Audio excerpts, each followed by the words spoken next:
Hey everyone, and welcome to our AMA session. We did live on Discord. We have to re-record this because we had some technical difficulties.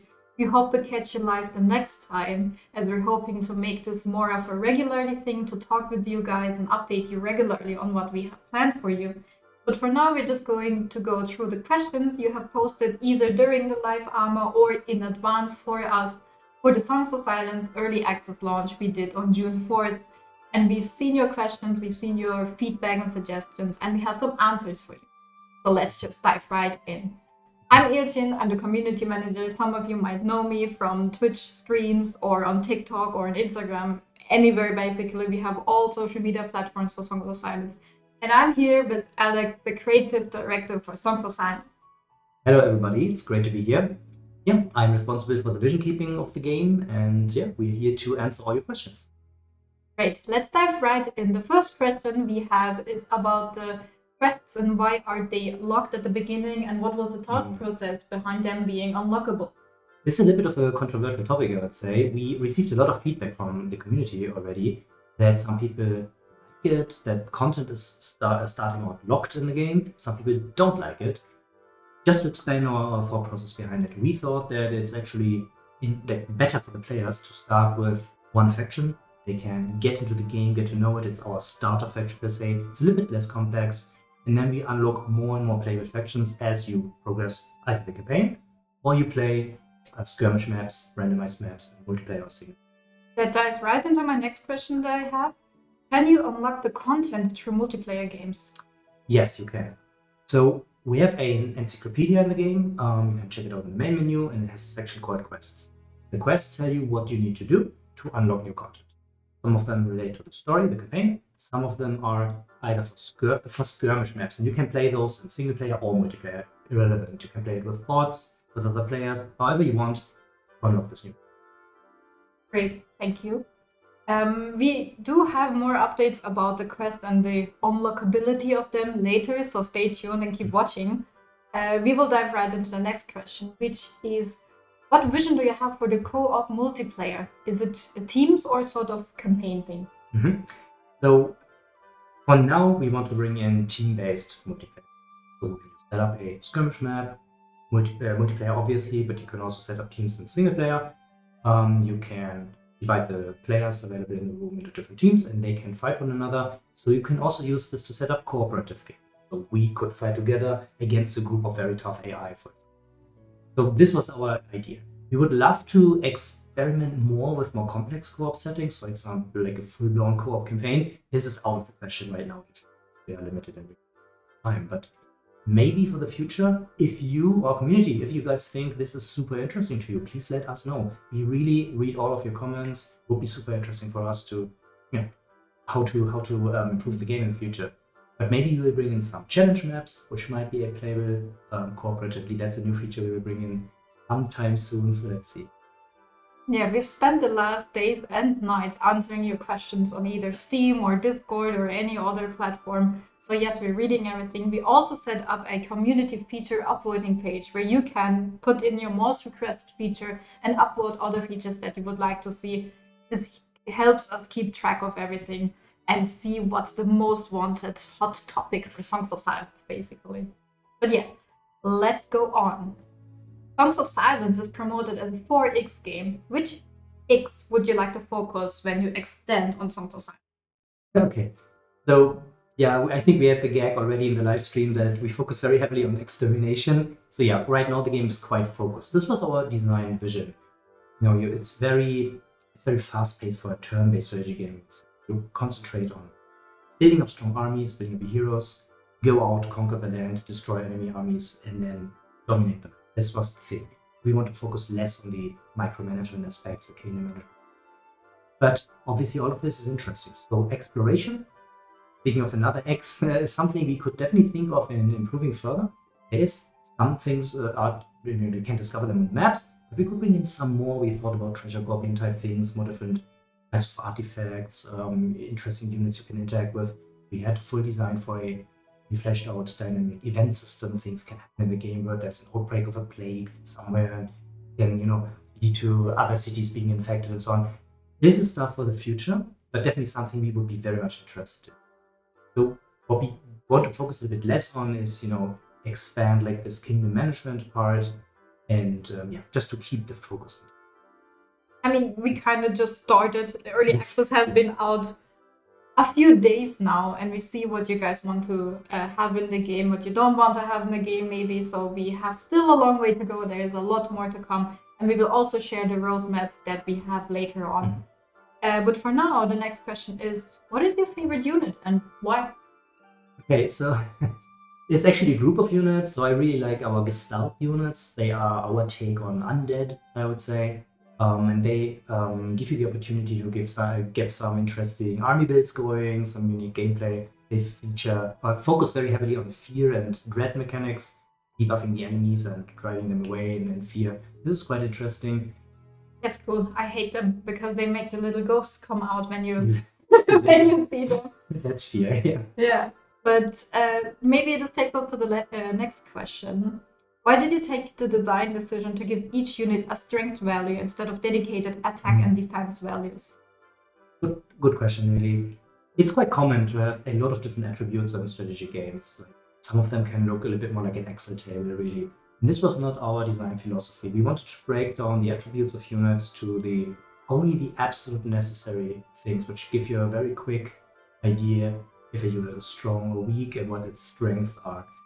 So instead of having lots of different attributes, a little bit more armor, a little bit more resistance, a little bit more resistance against fire elemental, stuff like this. This one power value expresses, is this a strong or weak unit? And then we have a couple of special rules attached to each unit, and they are all quite impactful on the game. So if something is truly armored, it gets the armor perk, and it blocks a significant amount of income. If you want to counter it effectively, you look for a unit which has pierce. And instead of having, this is an armor 8 unit, an armor 9 unit, an armor 11, it's just so close to one another that in a lot of other games it doesn't really matter. Focus on a couple of key attributes to really understand what does this unit do well and how can I go. That's our philosophy. Yeah, and since we have a lot of perks, and this is also the next question, how do you go and balance these? Well, so we start with the theoretical balancing, but most of it is.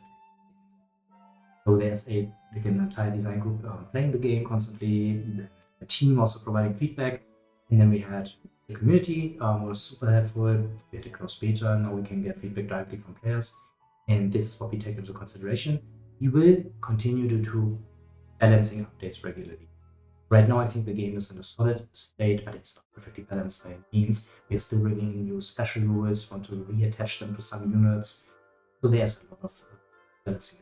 But yeah, our goal is to keep play testing the game, keep analyzing feedback. We track some data on units, usage, and so on, and then we try to improve it. Talking of feedback, we have a dedicated subforum for feedback and suggestions on our Steam page where you can go in and drop every suggestion, especially for balancing to make Alex's life a bit easier.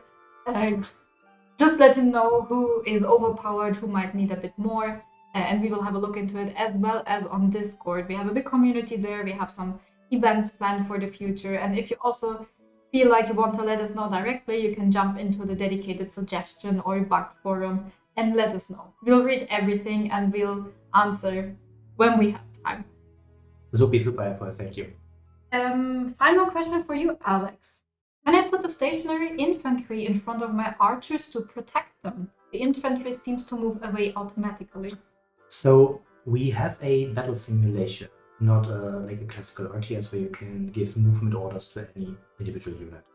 So you can set them up, like you said, but they will have an automatic behavior, which for most units is I will go towards the closest enemy and start fighting it. So the best you can do is picking a slow unit, which is really defensive, like an Oath Sworn unit, for example. They move slow, they block incoming line breakers or devastating charge attacks they cannot break through.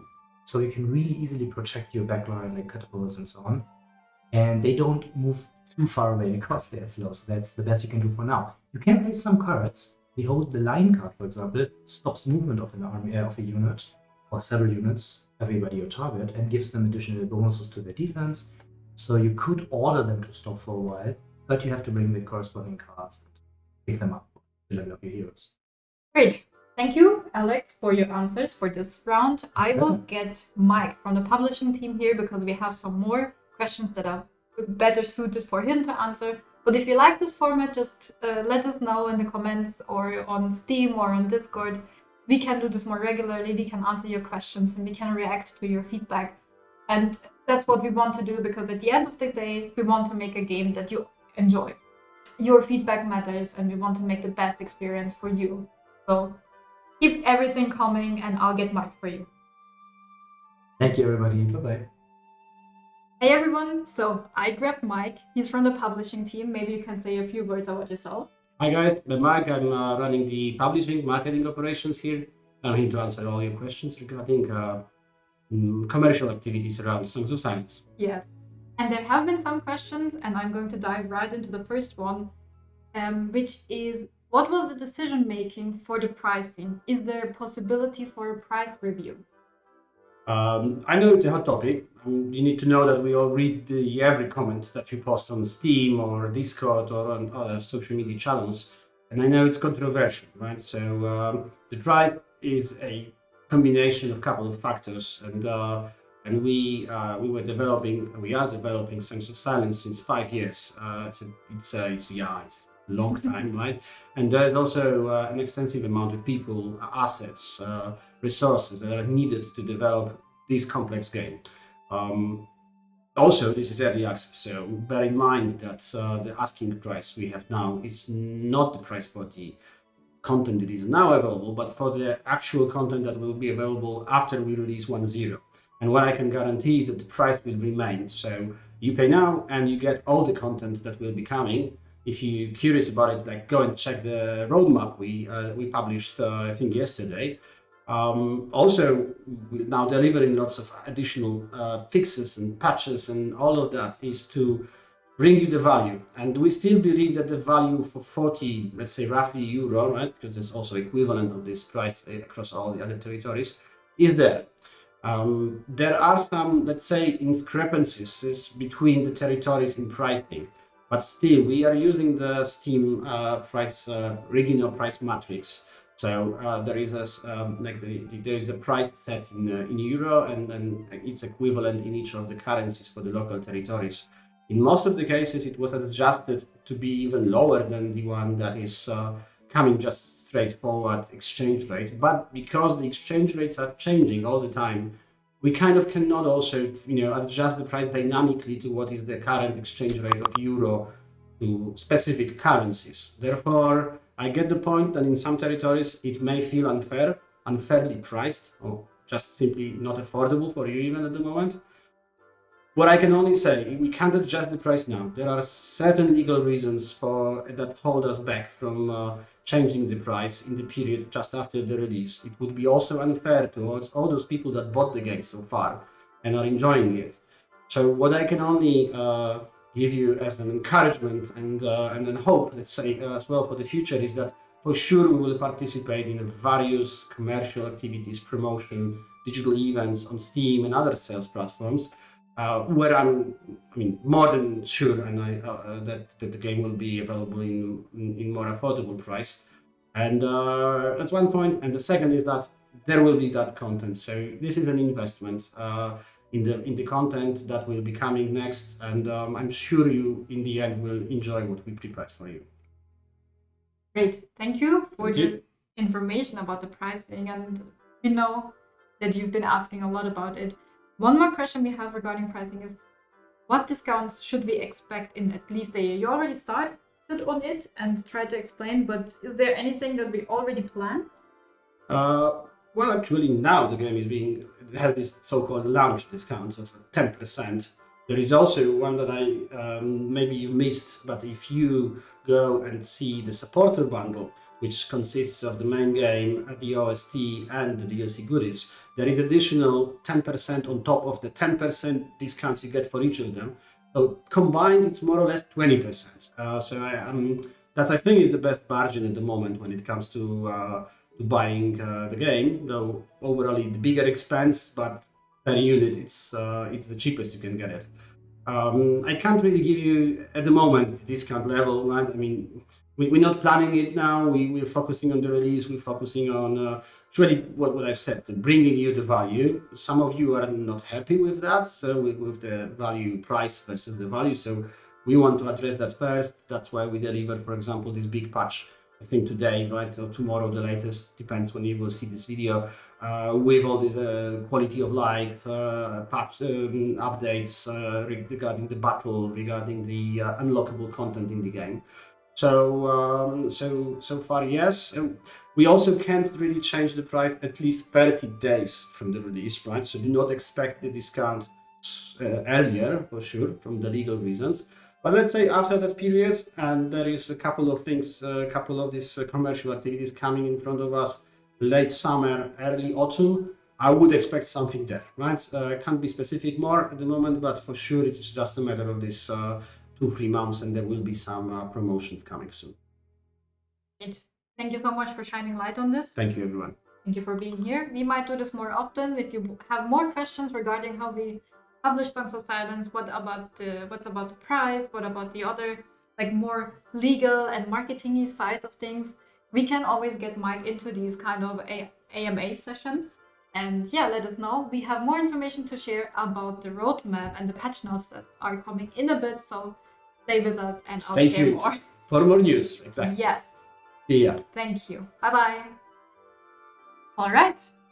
So let's dive into our roadmap to see what we have in store for you during our early access, which is, by the way, only this year basically, because we're planning hopefully on releasing Songs of Silence, the full version, later this year.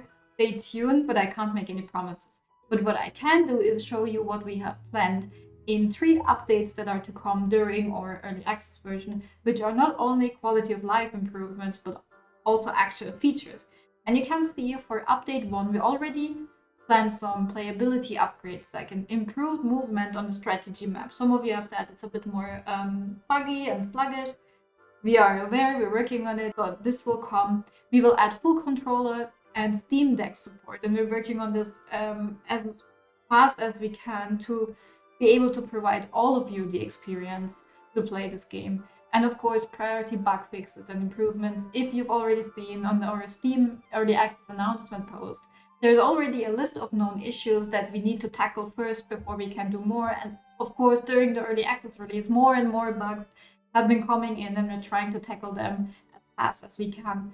Ongoing in the background are other game improvements like AI improvements, performance, readability of the battle to understand it better, especially with the perk mechanic we have going on, as well as the balancing of the units depending on your feedback and what you suggest and what you tell us, which unit is too strong or maybe not strong enough. Depending on that, we will try to rebalance the experience and try to improve all the skills. For the update 2, which will come of course after the first update, we are planning on adding the co-op multiplayer mod in version 1. This is going to be more like a test phase, and we really appreciate your feedback for this. And we're also planning to add 2 new difficulty levels. You might have already seen when you want to start a game, you can choose a difficulty option. Right now it's set to the normal balancing that we have for the early access, but we want to make a story mode, which is more like an easygoing mode where you can focus on what is happening in the campaign, what is happening in the background. And for the real strategists out there, we're planning to releasing a War Master mode where everything is balanced a bit more difficult, and you actually need to sit back a moment and think, okay, which unit am I going to place where? Which hero should I take with me for this oncoming battle? And of course, in the background ongoing, we're trying to add new languages, new skirmish maps, new fates with your community vote, so you can tell us, hey, I would love to have this kind of customization for the game. We can make it happen depending on whether it is feasible, if it's possible, but also if you want it. That's the most important thing for us. And hopefully we can bring in new legendary heroes to unlock so you can play even more diverse units. By the way, if you have any language that you do not see on our Steam page and you would love to have added to the game, let us know, and we will try and work on it to get it in. We're currently working on a Korean translation and localization for the game to bring it also to our Korean fans. Next update we're going to do is Challenges and Chronicles. So we're finally bringing in the challenge mode. which you've already seen being teased in the menu, where you play a unique map designed to test your skills. In design and consideration, the section you see below the update tree is something that depends on if and how much you want, basically. I already mentioned it. We have a community upvote request feature page where you can put in your suggestions and vote up what you would really like to see. The battle speed up option is something that is coming really soon. Stay until the end of the video so you know what I mean. Regarding the battle speed up option, this has been wanted from the moment we launched, so it might come even sooner. So much to the roadmap. And there's one last thing we want to announce, so thank you for staying so much with us. But we are releasing a hotfix today. It's 2 days after release, and we've heard you, and our developers and QA and technical artists and game designers have been working hard to bring this out 2 days after our early access to make sure that you can experience an even better early access version of the game. And we've read your feedback on Steam, and we saw some frustration regarding some topics for our game, and we tried to implement it as fast as possible. So let me show you what's going to come. We will add the ability to exit and load the game from within ongoing battles. So if the battle is ongoing and you see already, okay, this is not going well, I might get defeated, I don't want to retreat because I'm going to lose my units, you can now use this feature to redo the battle basically and play it in a different strategy. We also want to bring in the battle speed up option. You know, it was written in the 3rd update for Songs of Silence, and we know you guys wanted it so much, so we implemented it as fast as we could. Because it's a speed up option, right? So we speed up our game too and brought it for you. And I think this option is self-explanatory. You can get the update right now, check it out for yourself, tell us if you like the speed, should we make it faster or slower, is it too much, is it not explained enough? Let us know and we will figure something out, hopefully. I can't make promises here. But what I can say is we have a bit more in this patch. We will add some UI and UX improvements in the encyclopedia regarding the quests. Because when people got Songs of Silence and started the game, they saw that everything was locked and had to be unlocked. But there was a miscommunication on our part that we did not say clearly that these things are unlocked through playing the game and not through waiting for the next update. So you can actually play with all of our factions and all of the units. And we need to improve our UI and UX, and this will come, or this is already there. You can check it out right now.